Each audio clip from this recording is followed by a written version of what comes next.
Otro símbolo con el que se representa al Espíritu Santo es la paloma. El simbolismo de la paloma es variado en el antiguo Oriente Próximo. Algunos estudiosos han afirmado que la paloma en algunas religiones antiguas era un símbolo de la diosa madre, por lo que la paloma era un animal que pertenecía al reino de dicha diosa, normalmente como mensajera o representante de esta diosa.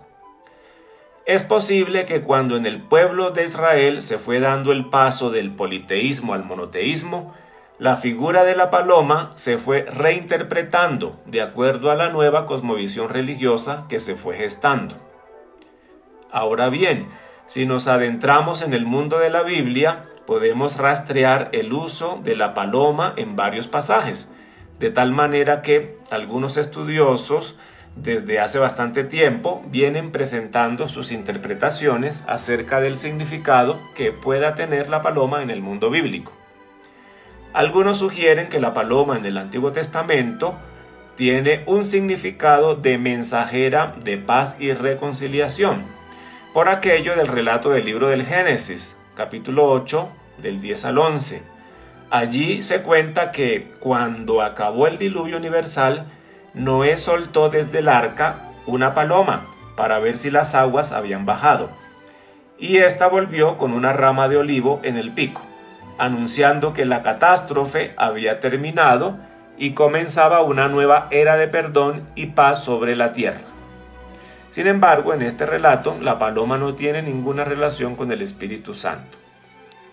Otros estudiosos afirman que la paloma representa al pueblo de Israel, porque hay algunos pasajes bíblicos donde se compara a Israel con una paloma. Por ejemplo, en Oseas 7:11 se dice: Efraín es ingenua paloma atolondrada, piden ayuda a Egipto, acuden a Asiria. Y en el mismo libro, en 11:11 se agrega: cuando vengan de Egipto, temblarán como un pajarillo, cuando lleguen de Asiria, temblarán como una paloma. Aquí tampoco la paloma tiene ninguna relación con el Espíritu Santo. Muchos otros significados se pueden encontrar en el Antiguo Testamento en relación con la paloma, pero sin ninguna relación con el Espíritu Santo. Entonces, otro grupo de biblistas proponen que el significado de la paloma habría que buscarlo no en el ambiente judío del Antiguo Testamento, sino en el Evangelio de Marcos, que fue escrito en un ambiente no judío y escrito para no judíos. Según estos estudiosos, en el Evangelio de Marcos, cuando Jesús se bautizó, el Espíritu Santo bajó sobre él para proclamarlo Hijo de Dios.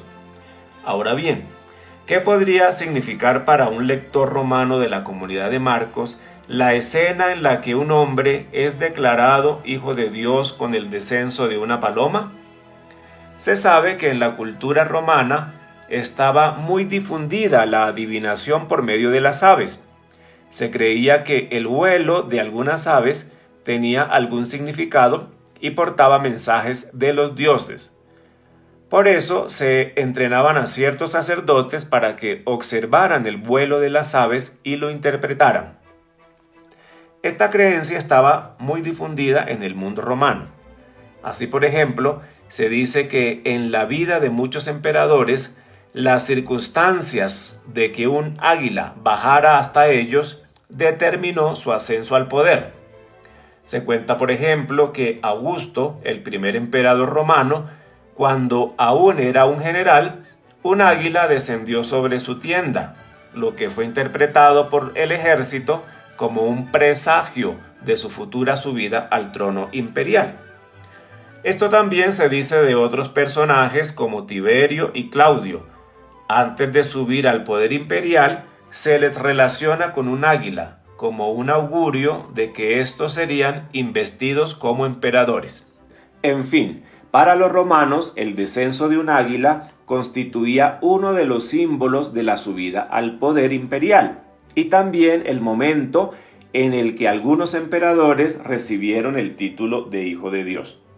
Ya conociendo todo esto, podemos entender que cuando Marcos dice que una paloma desciende sobre Jesús al bautizarse, está queriendo decir que Dios lo acaba de elegir a él, a Jesús, como el verdadero Hijo de Dios. Pero a diferencia de los emperadores, el ave que desciende sobre Jesús no es un águila, sino una sencilla y débil paloma. Entonces, el mensaje es: Jesús es el contraemperador, es investido como Hijo de Dios, como Rey y Mesías, pero no con el espíritu del águila imperial belicosa, sino con el espíritu de la paloma mansa y pacífica, es decir, con el Espíritu de Dios. Por lo cual, el contrasímbolo de la paloma dejaba claro para los lectores de Marcos que Jesús era un Hijo de Dios diferente, que no venía con el poder guerrerista del águila romana, sino con el servicio humilde a los más necesitados, que no llegaba para someter a nadie, sino para liberar. Como podemos ver, el simbolismo de la paloma es variado, pero aquí no termina la explicación, aún hay más. El simbolismo de la paloma aparece en el bautismo de Jesús, como ya hemos explicado, pero la paloma alude también al inicio de la creación, cuando el Espíritu de Dios, que era un viento fuerte, se cernía, se movía sobre las aguas. En la tradición judía se decía antaño que el Espíritu de Dios, al inicio de la creación, se cernía como se cierne una paloma sobre su nido. Entonces, es el Espíritu, el viento fuerte, creador, que de aquel caos informe saca el orden, la vida, la organización, la belleza, etc. Así, la paloma pasó a simbolizar al Espíritu Creador. Hay que anotar que en el relato de la creación del libro del Génesis no aparece la paloma, pero eso no es problema porque la tradición judía hacía énfasis era en el verbo cernir, en el movimiento, en el dinamismo del espíritu, no en el animal paloma como tal. En los evangelios se dice expresamente que el Espíritu Santo bajó sobre Jesús en forma de paloma, pero atención que aquí paloma no se refiere a la forma, al aspecto físico del espíritu, se refiere al modo, a la actitud de bajar. Explico, en este relato hay dos simbolismos. Recuerden que estamos hablando metafóricamente, simbólicamente, no hay que tomarlo al pie de la letra. Primer simbolismo, era proverbial entre los judíos la querencia de la paloma por su nido. La paloma desea ir a su nido porque ese es su lugar de reposo. La paloma cuando iba al nido, decían ellos, iba rapidísima porque tenía querencia, deseo de llegar, de posarse sobre su nido. Así pues, bajar como paloma en el Evangelio se refiere a la velocidad, a la disposición, a la actitud, pues el Espíritu desea llegar a donde está Jesús, porque el nido, la morada, el lugar de descanso del Espíritu de Dios en el mundo es el hombre Jesús, que ha hecho un compromiso de amor con Dios. Entonces, la comparación es sencilla.